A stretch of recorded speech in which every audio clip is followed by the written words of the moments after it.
We are not a cross-cultural country, and that the word even cross-cultural is really not what we're trying to find. We need a word that says we are Australian first and foremost. We have an ethnic and cultural background that we ought to have it continued in Australia such that we can be a hyphenated Australian. I can be, taking my name, Mean, M-E-I-N, it could be a Chinese Australian. In actual fact, it's Scottish, but people often nickname me Chow. I don't mind that because I'm still foremost an Australian. So a hyphenated Australian is something that I think that we should be encouraging, so long as the common word is we're Australian. I once was asked to speak at a citizenship ceremony in the Upper North Shore at Ku-ring-gai Council. Many of that group that day were coming from South Africa. The South African cricket team had just arrived in Australia, and I said, I don't mind you being a hyphenated Australian, being a South African Australian, just be careful who you barrack for when it comes to the test match. If I look back into the history of Australia, we've always struggled in accepting new cultures into our country. Then along came the Cronulla riots.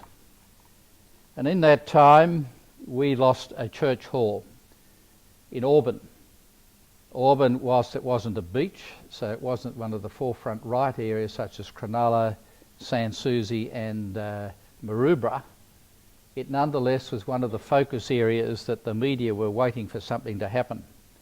In the same 24 hours in Auburn, a number of cars of parents of the local Catholic school were shot at.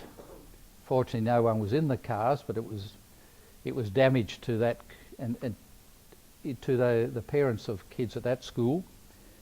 The Anglican Church had had its stained glass windows broken, and the Uniting Church, the Tongan congregation we had in one of the two Auburn church sites that we had its hall burnt, and fortunately the church wasn't damaged.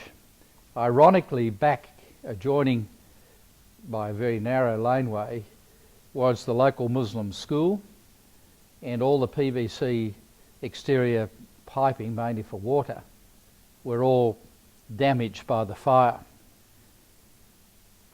I got the message that we'd lost our hall as I was driving to work in the city that morning, told that Channel 9 television crew were there waiting to interview me, and I said, what about, because I hadn't heard the news. Had that explained. In the course of driving from the beginning of the Gore Hill Freeway off the Pacific Highway till getting into the city, I got a briefing, did the television interview, sat down at my desk and suddenly got a barrage of telephone calls from various radio, television stations and the print media. And I thought, I'm not going to make any statement to each one. We needed to control this situation. We needed to diffuse what seemed to be the nature of the questions. So we got our press officers from the National Assembly and the Synod together with me, and we said, right, the best thing we can do is at noon, I'll stand outside the burnt out ruins as the backdrop, and I would interview all three forms of media. So we got every newspaper other than the Australian. That was only because the reporter from the Australian chose a taxi driver who got lost and he didn't know to reach the interview in time. We got all the television stations and all the major radio stations. Standing with me as the group to be interviewed was the then President, Dean Drayton of the Uniting Church, the principal of the Islamic school, Sheikh Shafiq Khan, the Deputy President of the Parents and Friends Association, and the Secretary of the Australian Council of Islamic Groups. So the group of us were there and the question started. Now, if you haven't had media training, I'll give you a quick lesson. The first questions you'll get will come from the young, new journalists. They'll ask for factual things. When did this happen? That sort of thing. the pros have been around a long time, always stand at the back of the media scrum. And in standing at the back of the media scrum, they wait like fishermen. They know what sort of fish they want to catch, and they wait till the youngsters have burnt out their questions. The pros then started questioning, and they were trying to pose hypothetical questions. One of them particularly was trying to get me to enter into the theory of whether the fire had been deliberately lit by a Muslim. I immediately sensed that there was something wrong with this questioning. And I said, and I'd fortunately been briefed by the Assistant Commissioner of Police who had been put in charge of the investigation into the fire, because Maurice Yemmer at the time was very concerned about any major event that happened. So he put the most senior police in charge of the investigation. And this Assistant Commissioner was on the other side of the road. I had a chance to have a word with him before I came up to the scrum. And he said, at this stage it is too early to know whether anything was deliberately lit. So I wasn't going to entertain a hypothetical question, particularly as at times the media has been known to actually televise or radio broadcast or even in print put a different answer to the question that had asked, or vice versa. So I wasn't going to entertain it. But this guy persisted, and he kept saying, well, what would be the church's reaction if this fire had been deliberately lit by a Muslim? And I've said, I'm not going to answer that question. I've tried to get the message through to you that I will not answer any hypothetical. At this stage, if you're going to continue to ask questions like this, you're asking preposterous questions, I will not answer any more. And that was the end of the interview. Now, it was a 20-minute interview. Very little of it got into the media because I was not giving them what they wanted, which was somebody to come out and attack anyone who is from the Islamic faith. Ironically, 2 days later, all the church leaders, all the other major faith leaders got together for a rally outside that church hall, the remnants of it, and something like 14 people actually spoke in solidarity for each other. It was one of the few occasions where the faiths got together to speak as one voice about what had happened. The second irony of this whole thing was that the sniffer dogs had got colds, and by the time their colds had gone, it was too late to tell whether, smelling through the ruins of this church hall, whether it had been deliberately lit. From my angle, I don't want to know whether it was deliberately lit, because the real issue for me was how to get the community to understand that this is Australia, the people of Islamic faith, of Buddhist, whatever, Christians. Most of these people are either living in the area and they've got to continue to live in that area, and they don't want to be stereotyped as being terrorist or something like that. Or for many of us, those people have been known to us as friends.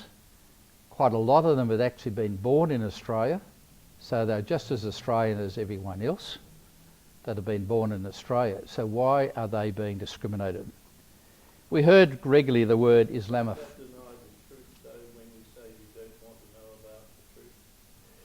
To me, the truth was not important. To me, what was important was my goal to get a socially inclusive and harmonious society. Yep. It became my goal through my role. Yep. My concern too was that the shock jocks were really pushing hard, certainly several, which were very Islamophobic. They were very critical of anyone of backgrounds that weren't Anglo-Saxon Celtic. And that to me... People like yourself wanting to have an easy time. No, I don't call it an easy... No, it's not a case of having an easy time. It's a case of trying to get a unified Australia. You won't get it that way. No, but I think you'll never get it by one way. Okay. You have many fronts to getting that goal. When I look at the Auburn area, and I'm particularly reminded of a minister of ours, a New Zealander, Reverend Dr. Keith Rowe, who was minister in the other Auburn congregation, not at the time of the riots. He'd actually finished his term prior to that, but had done a lot of work and particularly written an excellent book called Living with Your Neighbour Who is Different. And the subtitle is Christian Faith in a Multi-Religious World. Had found that Auburn was probably one of the most diverse communities in Australia, particularly urban Australia, and he had worked very hard to get all the faith leaders to work together so that they could understand each other's faith. And I have found by sharing my faith and having it compared with other faiths, I've actually learnt more about my faith and my faith belief, and it hasn't changed it. Keith has actually said that one of the biggest problems for people in Australia is actually, in certain groups in Australia, is actually to understand why people are different and to actually accept that it's a gift from God. Families had a lot to do with particularly the Pitjantjatjara people, particularly narrowing down further into Ernabella, Freegon and Kenmore Park, if you know where they are. Right. My father was actually for some time a community advisor to that group. He was brought up in Mergen in Queensland. His father was a lawyer who then failed as a farmer, and he had as his manager an Aboriginal manager back in the 1920s, 30s, ahead of his time. In fact, you might say even ahead of nowadays. Definitely so, since the politicians have got involved. Yes. I think the question for me is that as to whether it's the religion that's failed them through the mission work, and there could be some arguments on that, yes. I don't know. Or is it the failure of politicians with legislation, which goes example by the taking the children away from their families and almost destroying culture. And that wage decision thing. Yeah. So is it the religion, or is it actually the community through its politicians who are pushing it? Certainly the church played roles in it, but I think talking to people back in that era, I don't think they realised what they were doing. If 50 years down the track, I believe people will look at the ecumenical movement and say the same. And I'm not asked for an argument. Sure. I'm simply saying that I agree vastly with what you're saying. As you rightly have said, the politicians thought they were doing the best. Integration solves the problem. This is the way, in a sense. I'm not a sociologist. Okay, I think the issue for me, and I'm not a sociologist either, for me I think it's more a case of, I think at the time they were trying to virtually take out a race. Almost as though their race was superior, therefore this is the only way we can get them up to our level. I've been in Darwin quite a few times, as recently as only 2 weeks ago. I can remember my first consulting work for the Uniting Church in Darwin was a review of the structure of the church up there and its administration. I couldn't get over that there were 2 presbyteries. Now for the Uniting Church, if you're not familiar with the Uniting Church, it has inherited from the Presbyterian Church the concept of a presbytery. It's a council that oversees a group of congregations in a defined area, usually defined as geography, but some synods like Queensland, they've got an Indigenous presbytery, so it's a cultural presbytery. We've got one with the Koreans in New South Wales ACT. I couldn't get over the 2 presbyteries up there. One was called the Pilgrim Presbytery, which was anyone who wasn't Indigenous, and the other one was the Indigenous Presbytery with a different name. And no, it's the Northern Regional Council. Yeah. And I said, no, to me, isn't this the beginning or an example of a potential of apartheid?